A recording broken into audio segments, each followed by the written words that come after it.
Apply-Degger. Heidegger's thinking in Being and Time explained, with Simon Critchley.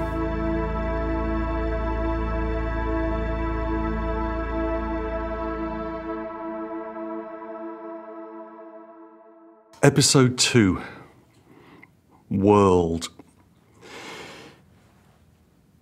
Dasein, Heidegger's name for us, human beings, is being in the world.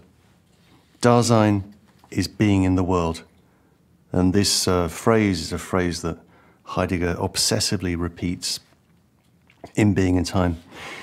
Now, where we are in the book now is in chapter 3, which is where he's going to analyze the phrase "in the world." So what Heidegger's doing here, he's taking the idea of Dasein as being in the world and breaking it down into a series of parts. And the part that he's going to deal with here is, what does it mean to be in the world? Now, if Dasein is being in the world, then this entails that the world is part of the fundamental constitution of Dasein. And that sounds like an easy thing to say. It's a more difficult thing to do. We are world is the idea. And that's to say that I am not standing here or sitting here, as the case is, sitting here as a free-floating subject over against a world of objects that stands over against me. So as Heidegger says in paragraph 10 of Being in Time, any idea of the subject appeals to an idea of ground, a kind of metaphysical ground. So on that basis, Heidegger says we need to avoid all conceptions of the subject, subjectivity, mind, consciousness, person, that whole language. But the way that's normally argued for in philosophy is that we think of ourselves as subjects, and what opposes subjects are objects, and those objects stand over against me. Interestingly, the German word for object is Gegenstand. Namely, the object is that which stands against me, gegen me. And that idea of the world as broken down into a subject-object split is the view that Heidegger is trying to oppose in Being in Time.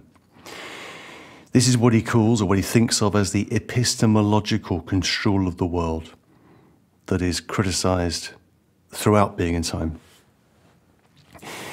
Knowing the epistemic relationship to the world, Heidegger says, this is the argument of paragraph 13 of Being in Time, knowing is a founded mode of being in the world. That is, it is a deficient mode of relating to the world. And out of this deficient mode, the perception of the present at hand is born. This is an interesting thought. So once we begin to relate to the world as a world of knowledge or potential knowledge, then our apprehension of that world of potential knowledge, a world of objects, is a world which I perceive. And that perception, those perceptions I have, according to the traditional philosophical picture, can be caught in propositions. And those propositions are things we can assert the truth or falsity of. So that whole picture, objects, subjects, knowledge, perception, representation, propositions, all of that is what Heidegger is going to try and undermine in Being in Time. We have to forget about the problem of perception. There is no problem of perception, and forget about epistemology. Rather, for Heidegger, I am my world. I am my world. The world is part of my being. It's part of the structure of my existence. The main claim that Heidegger is going to make in chapter 3 is that the worldhood of the world is an existential, and we'll make that clear. The worldhood of the world is an existential.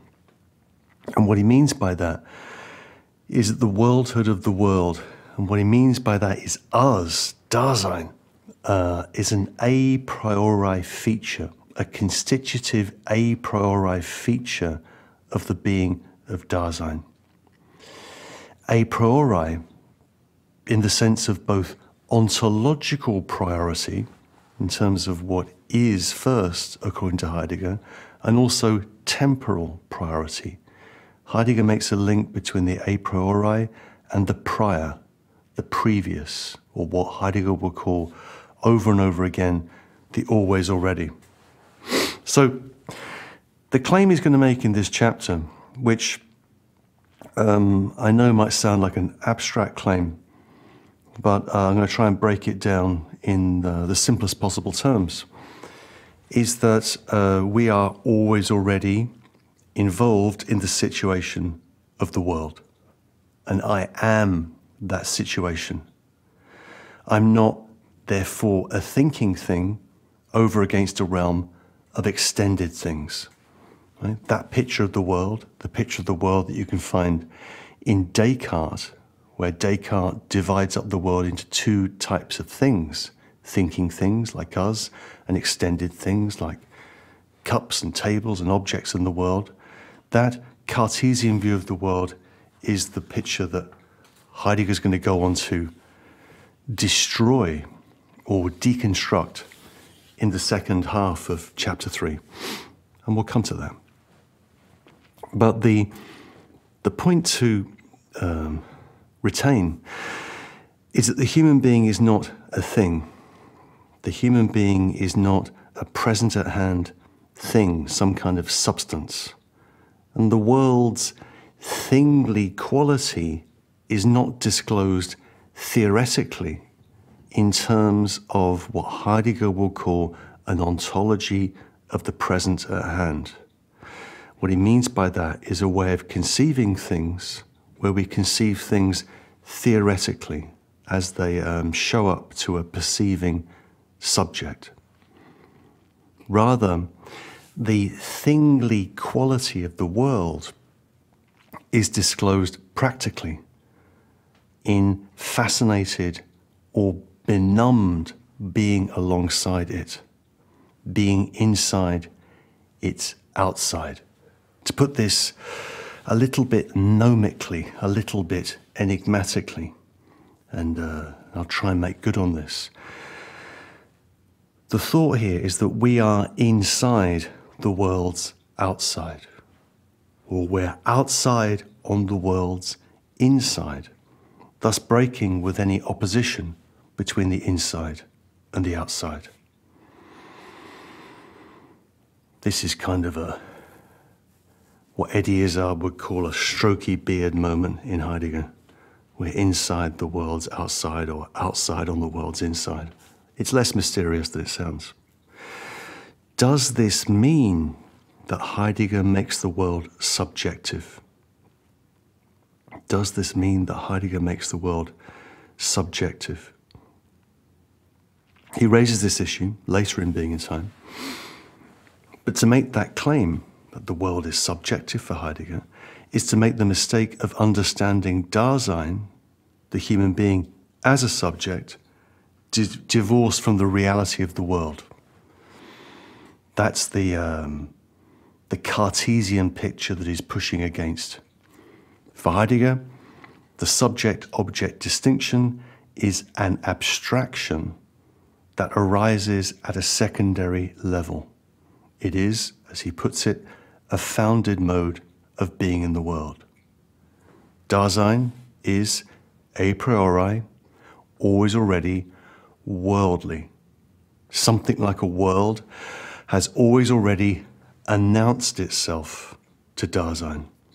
And that verb, to announce itself, the German is sich melden, is a verb that's used very often in these pages. So the question for Heidegger, as I said last time, is a question of access to world. But on the other side of that, how does the world announce itself? Is very much the way Heidegger puts this thought. And the key thought at the core of what Heidegger's doing in these pages is that Dasein is openedness. Dasein is openedness. Dasein is thrown openedness. Dasein is always already given over to the world in which it finds itself. Our inside, as it were, our self, whatever that means, is always already outside in the world.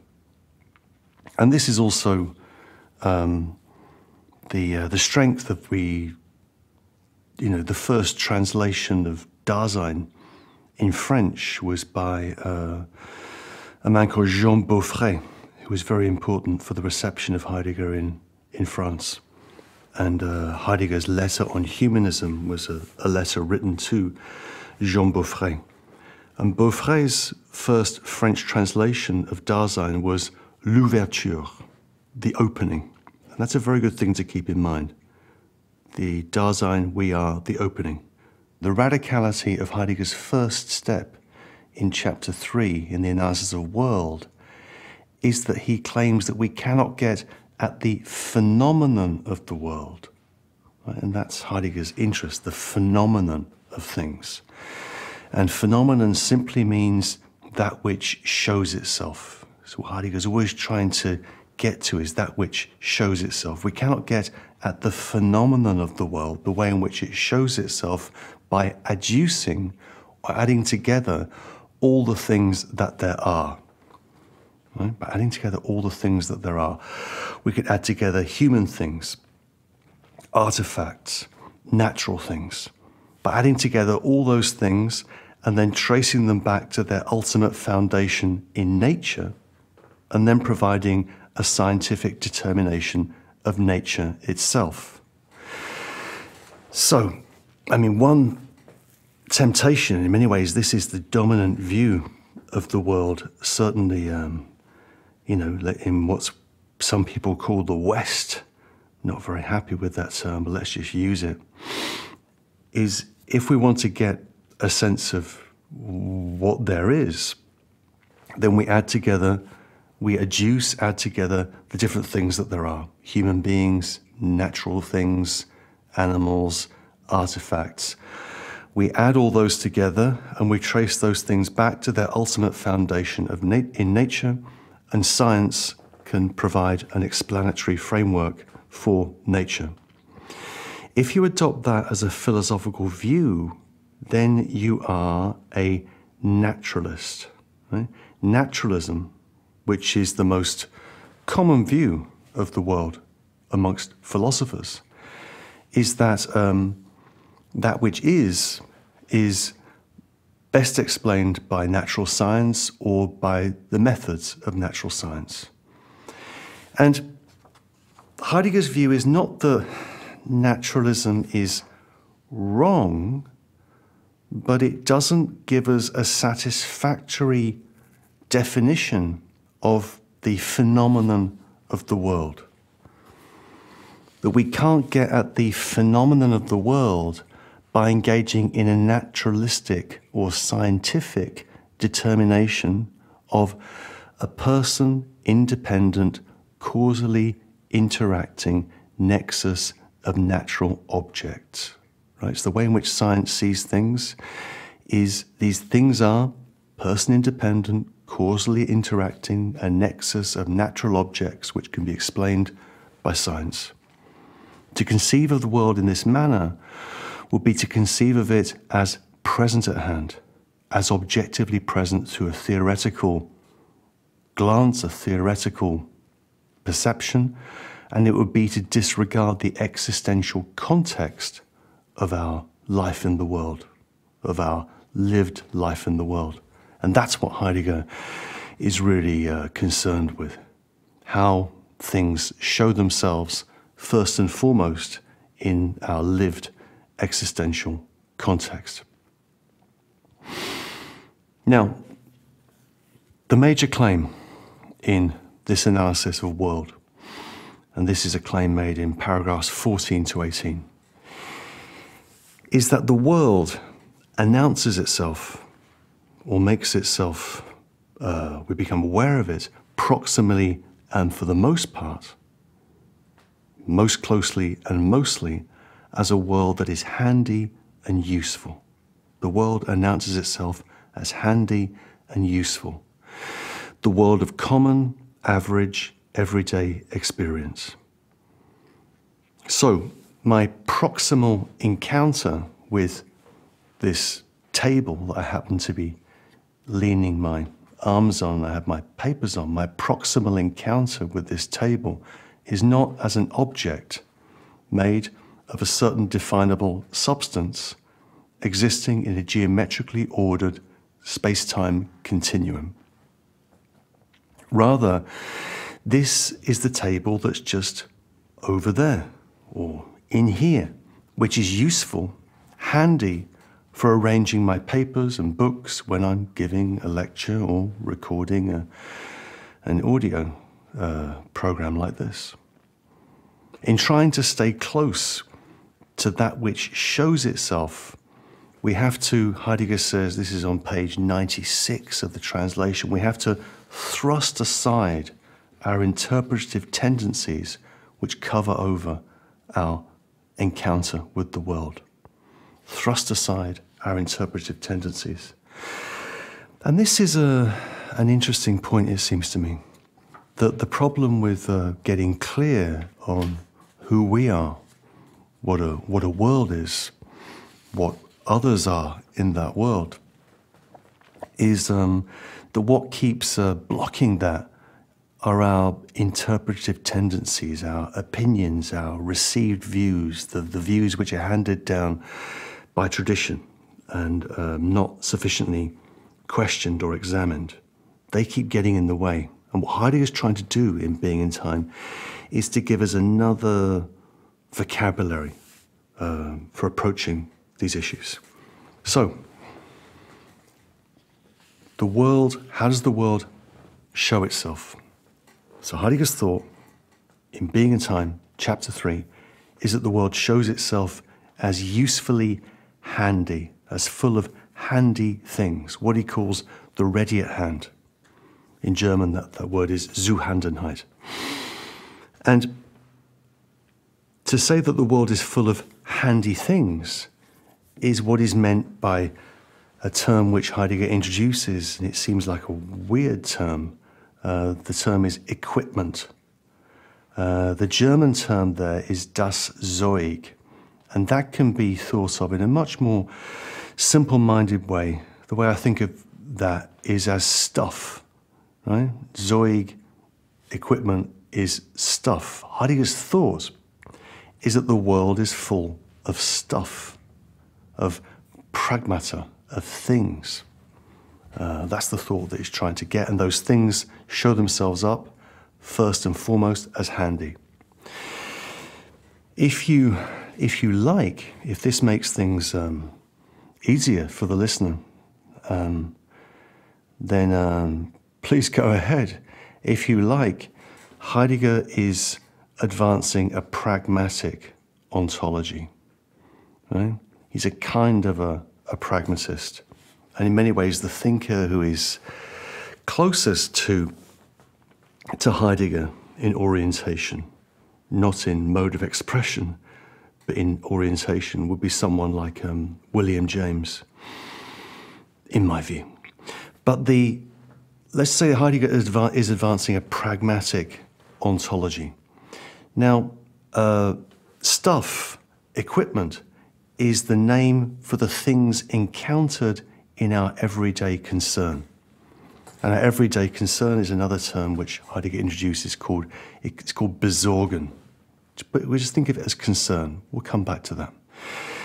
So Heidegger's thought is that stuff, right? The world is a world of usefully handy stuff. And all of that stuff has a structure, and that structure is what he calls the in order to. The in order to. Namely, that I use things in order to do something. I use a hammer in order to bang nails into a piece of wood. I'm not very good at these examples. I use things in order to produce a certain outcome. Now, another important point here is that equipment, stuff, which is why stuff is a really good translation, stuff is never singular.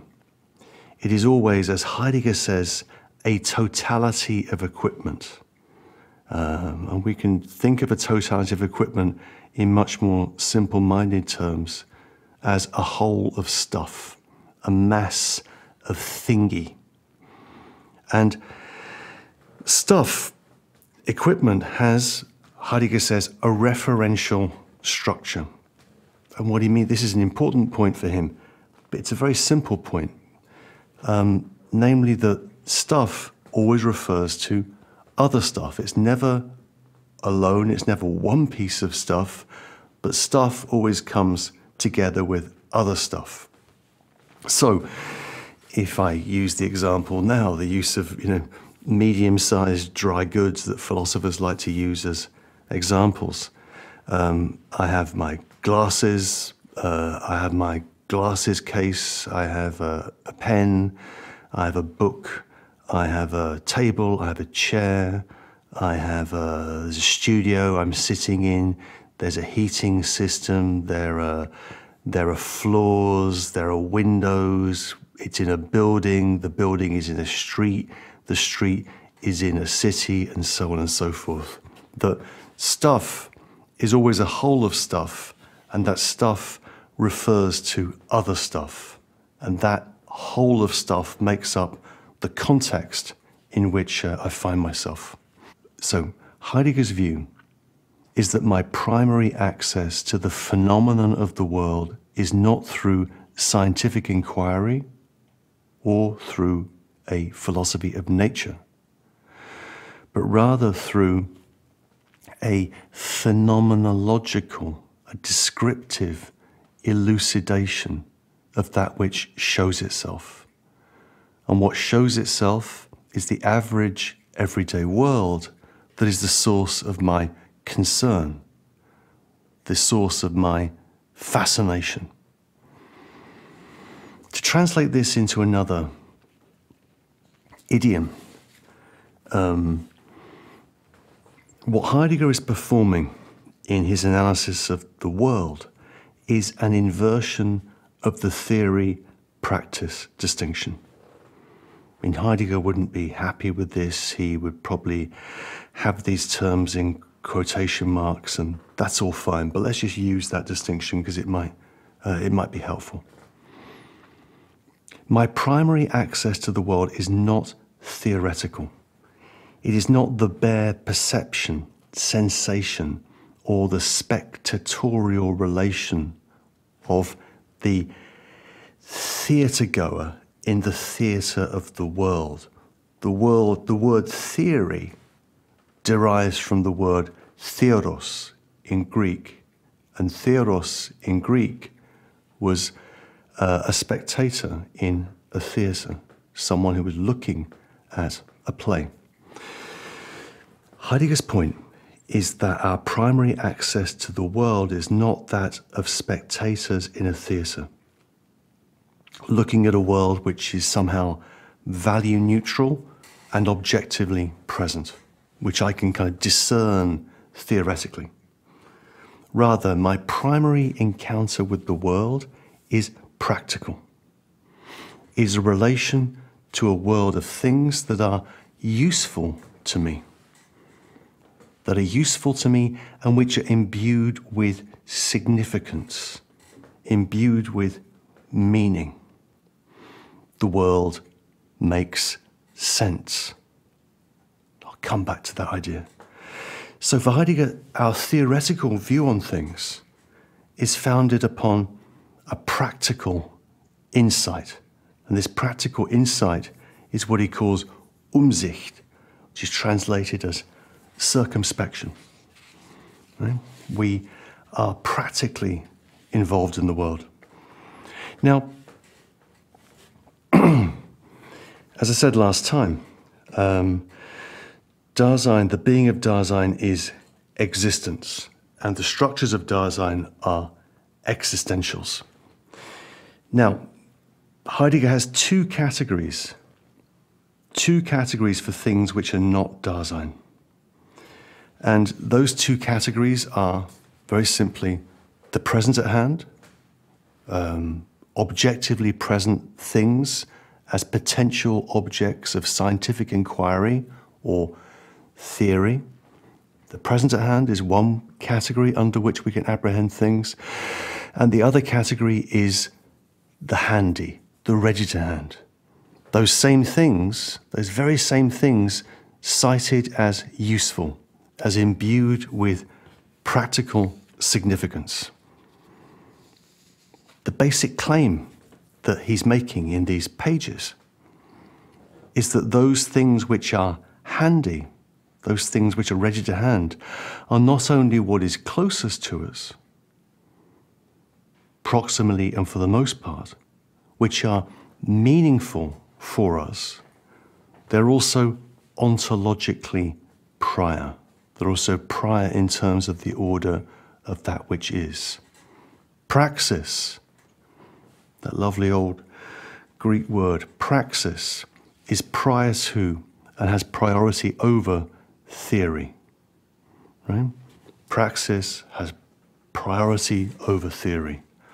Although, as Heidegger was very well aware, this proposition or this thought of praxis being prior to theory is something which is made as a theoretical proposition in a philosophy book. And there's the rub, as Hamlet would say.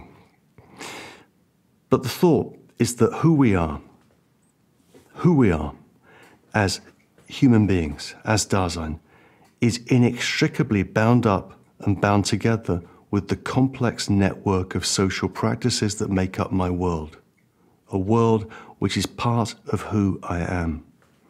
The world is the surrounding world, the world that I care about. This is what Heidegger means when he talks about world as Umwelt, as environment, as the world that surrounds us, that environs us. And there's no way I can cut myself off from my world. I am my world. Dasein is being in the world, and the fabric of openedness is of one piece. And what we're going to see now, I've given you the kind of shape of the discussion of the world in Being in Time, is that Heidegger's breaking down this idea of Dasein's being in the world into a series of analytically distinguishable elements. Analytically distinguishable, we can make those distinctions, but they are experienced as a whole, as a unity. So now we're going to look at the world, and I've said a little bit about that. In 2 episodes' time, we'll be looking at the relationship to others. Right? The world is not just a world of things, it's also a world where there are other Daseins. How do we account for that? Our being is social being. How do we describe that? We'll get to that. So that gives us a kind of overview of what Heidegger, the claim that Heidegger's making in this chapter on world. And now I want to give a kind of survey of the particular claims that he's making in specific paragraphs. Okay, so let's go through the 4 paragraphs where Heidegger really lays out his discussion of world. The first one is paragraph 15, and Heidegger has really ugly titles for these chapters, rebarbative, and not beautiful at all, but actually accurate. So paragraph 15 is called the being of entities encountered in the environment with which we have dealings. That's pretty, isn't it? The being of entities encountered in the environment with which we have dealings. So what is the being of those things that we encounter in the environment? Well, their being is ready to hand, handy, useful, practically available. And the things that we encounter in the environment are what I've called stuff, zoig. And this stuff always has the structure of an in order to. Zoig, stuff, is never singular. It always exists with reference to other stuff, and it makes up a whole of stuff, a totality of references or assignments, which we view with circumspection, Heidegger says. Now, we then begin to encounter a fascinating theoretical problem, namely that the ready to hand, as ready to hand, the handy as handy, is not grasped theoretically. The peculiarity of the ready to hand is that it must withdraw in order to be grasped as such. It's only when the ready to hand withdraws, the handy breaks down, the useful becomes useless, that it grabs our attention. The question is then, how does the world as ready to hand announce itself? Again, Heidegger's obsessed with this verb, announcing itself. How does the ready to hand, handy world announce itself? It announces itself as present at hand. It announces itself in the breakdown of the ready to hand.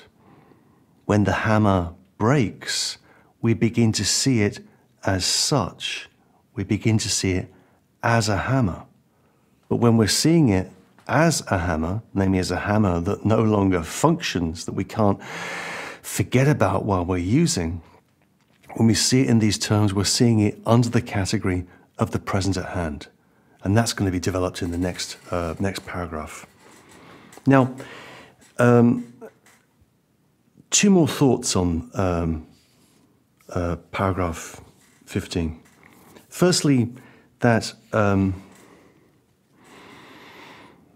every ready-to-hand thing for Heidegger has what he calls a towards which or a what for, right? I have a watch. Let's say I'm wearing a watch. Actually, I'm not wearing a watch. But if we have a watch, I'm using it in order to tell the time, and the time is for, has a what for structure, namely it's for me to tell the time. So Dasein is that towards which or what things are for. It's a thought that we'll come back to, that the world is a world for us, for Dasein.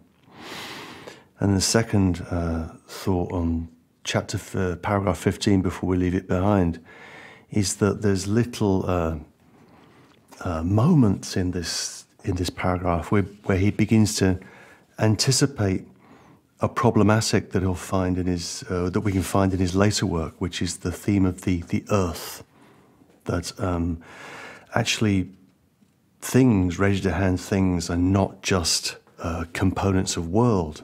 They're also made out of material stuff. They're composed of earth. And what is the relationship between world and earth is something that Heidegger will really begin to analyze in a text called The Origin of the Work of Art from the mid-1930s, where he'll say something like, an artwork is always world constituting. An artwork sets up a world, but it sets up a world out of the earth from which it is composed. And in setting up a world, the earth kind of pops through, shows up. But we'll come back to that later on in the in these podcasts. So paragraph 16, the thesis here, again, thinking of the really ugly titles Heidegger uses for these paragraphs. How the worldly character of the environment announces itself in entities within the world. How does the worldly character of the environment announce itself in things within the world? It announces itself in the breakdown of the totality of assignments or references in the register hand. Now, this occurs when the hammer breaks. So how does this happen? Heidegger introduces 3 terms in this paragraph. He says that the worldly character of things is revealed when the register hand becomes conspicuous, that is, when it becomes unusable, when it becomes obtrusive, and when it becomes obstinate. Right? Conspicuous, obtrusive, and obstinate. So, for example, when things are working perfectly well, say when I'm tapping away at my laptop in the local coffee bar, not that I ever do that, but you get the idea, and things are going swimmingly, and then suddenly the screen goes black and I've got no idea what's happening. My life has evaporated and so on and so forth. At that point, the computer becomes conspicuous, obtrusive, and obstinate. It shows up as something which no longer works in the way in which it did. And this, the question that Heidegger then raises, how does this clarify the phenomenon of the world? And the thought here is that with the breakdown of stuff, with the breakdown of equipment, the world of references into which, say, that hammer or computer fitted becomes conspicuous and the world announces itself. The point that Heidegger is making is that the world shows itself up, is disclosed as register hand in the breakdown of the register hand, when the register hand becomes present at hand. And then in paragraph 17, we're moving on briskly, you'll be pleased to hear. In paragraph 17, he raises the following question. Well, if when I'm just using my computer, I'm practically engaged with it, I'm engaged with it as handy, and then the damn thing breaks and it becomes conspicuous, obtrusive, and obstinate, and I begin to see that computer as something present at hand that needs to be fixed, and that's the way things show up. Now, is there a way in which the register hand can show up as register hand without becoming present at hand? Is there a way in which I can apprehend the register handness, the handiness of the world, without falling into the present at hand? And the answer to that question is going to be through this concept of signs. S-I-G-N-S. Signs. Signs, Heidegger says, are equipment that disclose the world of the register hand in a particular way, namely in a way that is not present at hand, but available for circumspective concern, the way in which I orientate myself in the register hand practical world. So, question now is, what is a sign? Well, a sign, Heidegger says, is something which indicates something. And in its indicating, it refers to something. So, there's a relationship between the sign and that to which the sign refers. And this paragraph is full of wonderfully anachronistic examples. And in many ways, one of the most charming features of being in time is its bundle of anachronistic examples, particularly anachronistic technological examples. But for example, he says on page 108 of the translation, what is a sign? A sign would be, an example of a sign would be the south wind for a farmer. When the south wind is blowing, then rain is on the way, right? I've got no idea whether that's right or not. I'm not a farmer living in southern Germany, so let's just take it as it is, the south wind. Another example he gives, this is on page 112, this is charming too, is a knot in a handkerchief. That a knot in a handkerchief is a sign.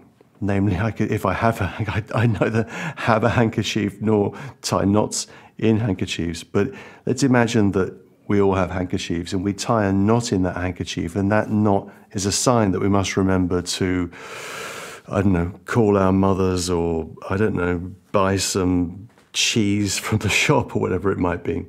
So that the knot in the handkerchief is a reminder, which is still, which shows up as something which I see as a kind of a sign, but it's still ready to hand. And then he gives another example. It's not meant to be funny, but I think it appears a little bit funny to us. He says, as an example of a sign, we have chosen one which we'll use again in a later analysis, though in another regard.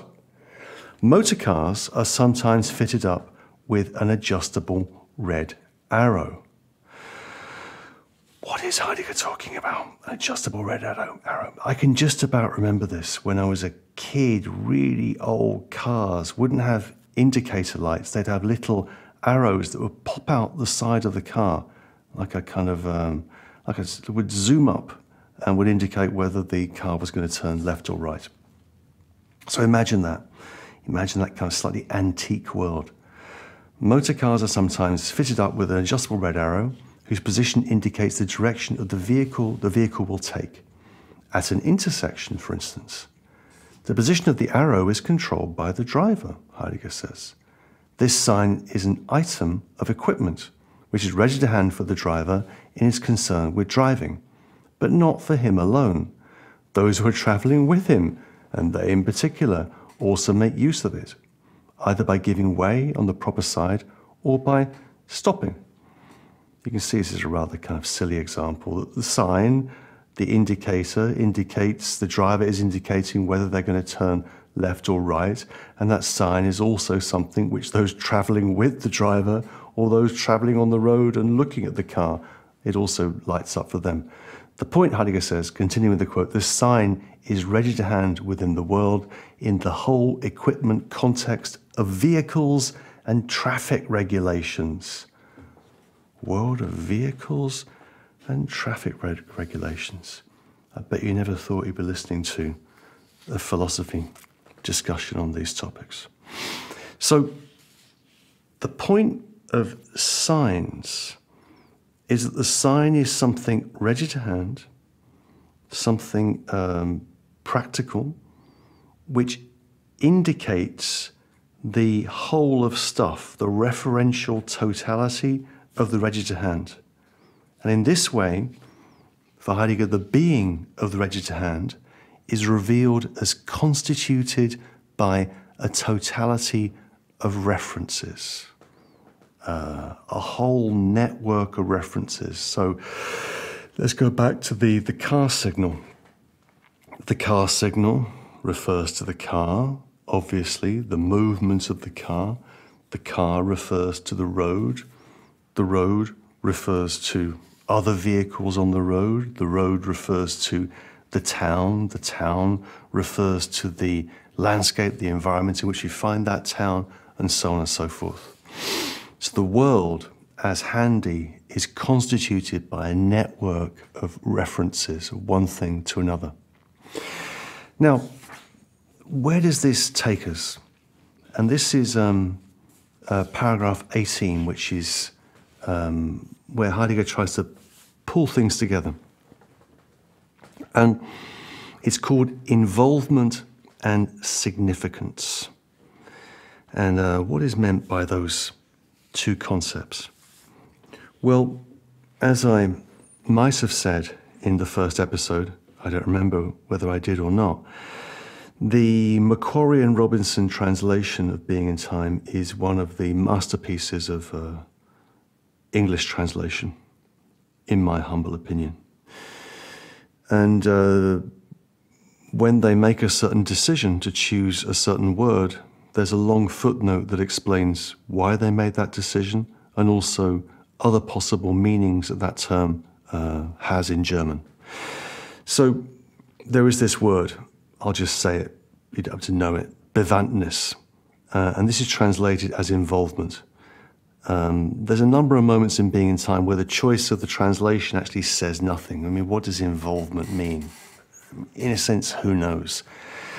What it means in the context of the argument is that each thing, each bit of stuff, each thing as it is handy and ready to hand and available is always already related to other things in a totality of relations or a whole of stuff. A total context or situation is disclosed in our intentional relation to things.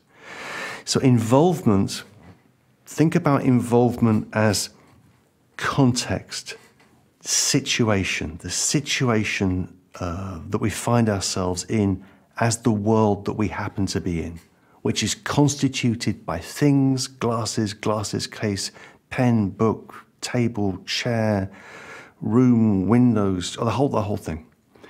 Now, the world of the ready to hand, the handy, practical world, is a structure of involvements, Heidegger says, where every thing is defined by what Heidegger calls a wozu, a what for.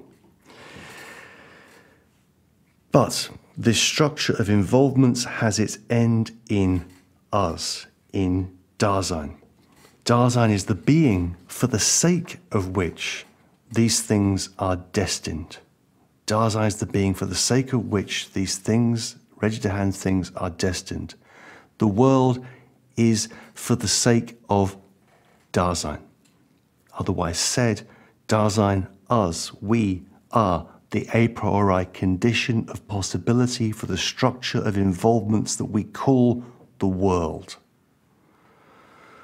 So what characterizes us is that we have understanding of the world. Das Verstehen von Welt, understanding of the world. And the world as a world for us is a world which relies on us, a world which we make, as it were. And this takes us to the second concept in this paragraph, involvement and significance. Dasein's familiarity with the totality of involvements, I know this is an ugly way of phrasing it, in the world, is one where the world is signifying. The world is significant for Dasein. The world makes sense. Significance makes up the structure of the world. As Merleau-Ponty used to put it in another connection, paraphrasing, criticizing Sartre's thought, it's not that we're condemned to freedom, we're condemned to meaning. The world just hangs together, makes sense. That's just the fact of the world. The world hangs together, is organized in a certain way. There's no value attached to that. It's just that things make sense. Now, I want to conclude this episode by reading you a poem. And this poem, I think, in a different register, namely a poetic register, elucidates the thought that Heidegger's trying to advance in Being in Time. And the poem is by someone for me who's the greatest philosophical poet in the English language, Wallace Stevens.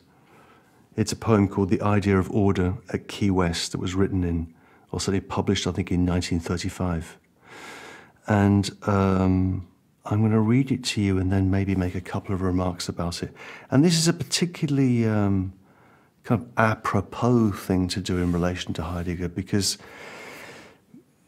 Being in Time is a work of philosophy in a phenomenological style, in an almost classical style.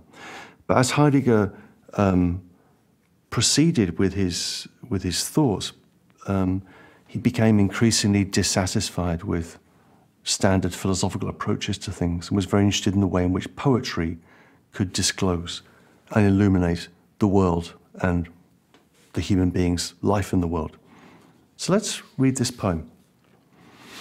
The Idea of Order at Key West. She sang beyond the genius of the sea. The water never formed to mind or voice, like a body, holy body, fluttering its empty sleeves, and yet its mimic motion made constant cry, caused constantly a cry that was not ours, although we understood, inhuman, of the veritable ocean. The sea was not a mask, no more was she. The song and water were not medleyed sound, even if what she sang was what she heard, since what she sang was uttered word by word.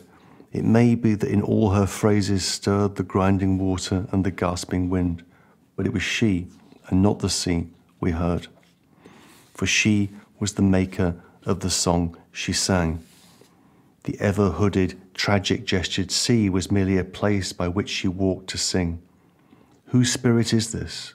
We said, because we knew it was the spirit that we sought, and knew that we should ask this often as she sang. If it was only the dark voice of the sea that rose, or even coloured by many waves, if it was only the outer voice of sky and cloud, of the sunken coral water-walled, however clear, it would have been deep air, the heaving speech of air, a summer sound repeated in a summer without end and sound alone. But it was more than that, more even than her voice and ours among the meaningless plungings of water and the wind, theatrical distances, bronze shadows heaped on high horizons, mountainous atmospheres of sky and sea. It was her voice that made the sky acutest at its vanishing. She measured to the hour its solitude. She was the single artificer of the world in which she sang, and when she sang, the sea, whatever self it had, became the self that was her song, for she was the maker. Then we, as we beheld her striding there alone, knew that there never was a world for her except the one she sang and singing made. Ramon Fernandez, tell me if you know why, when the singing ended and we turned toward the town, tell why the glassy lights, the lights in the fishing boats had anchored there as the night descended, tilting in the air, mastered the night and portioned out the sea, fixing emblazoned zones and fiery poles, arranging, deepening, enchanting night. Oh, blessed rage for order, pale Ramon, the maker's rage to order words of the sea, words of the fragrant portals dimly starred, and of ourselves and of our origins in ghostlier demarcations, keener sounds. It's a beautiful poem. I don't want to reduce the poem to a kind of philosophical example, but the thought here is that, the poem describes a situation where there is someone, she, who's singing. And she's singing, walking alongside the sea, she and the sea. Those are the two initial characters in the poem. And she sang beyond the genius of the sea. It's where we begin. And this person, this woman, this spirit, this angel, this siren, it's not clear what she is. It's not. We have no physical description of her. She's just described with the pronoun she. Is observed by two other characters. The let's say the poet, or at least the voice in the poem. We could identify that with Wallace Stevens, and another character called Ramon Fernandez. And the action of the poem is that Ramon Fernandez, and this is in Key West in Florida in the 1930s, and the poet are observing this figure, she, walking by the sea, singing. And the conclusion the poet comes to is that she was the single artificer of the world in which she sang, and when she sang, the sea, whatever self it had, became the self that was her song, because she was the maker, right? There never was a world for her except the one she sang and singing made. So the world is a world that is constituted through the song, in this case, the song of the woman, the spirit. And whatever meaning world has is dependent upon her and dependent upon her song. So the idea here is that the world is the world, the sea is the sea. It exists as a brute material reality. But it's what Stevens calls the meaningless plungings of water and the wind. But that stuff, that natural stuff, becomes composed into a world of meaning through the activity of song, through the activity of her. There never was a world for her except the one she sang and singing made. The world has meaning for us and is dependent upon us for meaning.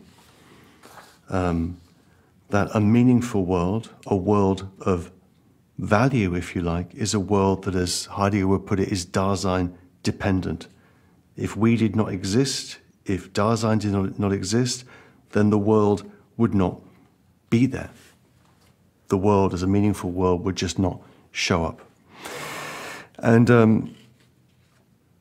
what happens in the poem is that Ramon Fernandez and the poetic voice, they turn away from the